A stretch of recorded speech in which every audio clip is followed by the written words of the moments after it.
আমাদের মাঝে আজকে আমরা অত্যন্ত সৌভাগ্যশালী, আমরা পেয়েছি পশ্চিমবঙ্গের নতুন রূপকার, যার হাত ধরে পশ্চিমবঙ্গ এক নতুন দিকে যাত্রা শুরু করেছে। পশ্চিমবঙ্গের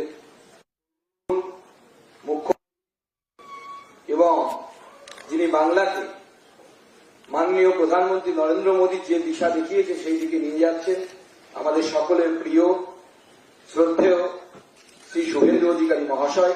আজকে তিনি আমাদের মাঝে রোজগার মেলায় উপস্থিত আছেন, এটা আমাদের জন্য পরম সৌভাগ্য। মাননীয় জিএম ইস্টার্ন রেলওয়ে তিনি আমাদের মাঝে আছেন, মাননীয় ডিআরএম শিয়ালদা, এবং আমাদের মাঝে বিধায়ক মাননীয় শ্রী রিতেশ তিওয়ারি, রিতেশ দা তিনিও আমাদের মাঝে উপস্থিত আছেন।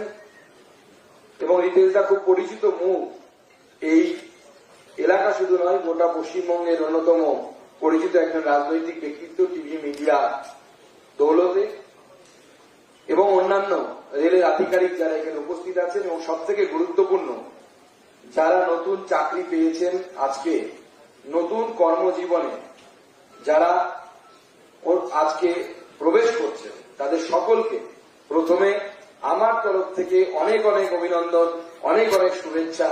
আমার তরফ থেকে আপনাদের যাত্রাপথ সবার শুভগম হোক।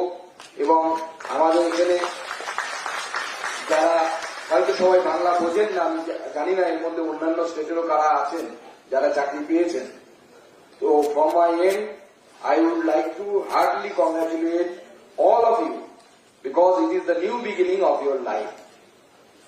আজকে মাননীয় প্রধানমন্ত্রী হাত ধরে, নরেন্দ্র মোদীজির হাত ধরে আমাদের বেকার যুবকদের কর্মসংস্থানের জন্য এই রোজগার মেলা আজকে 19তম তার এডিশন, সেই এডিশনে আমরা